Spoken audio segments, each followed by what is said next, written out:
veče, dobro večer Toronto.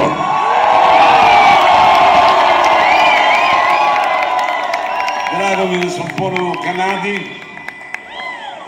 Najeba smo, bili smo u New Yorku. Ja vas obožavam. Bili smo u New Yorku, bili smo u Chicagu, a evo nas sad u Torontu.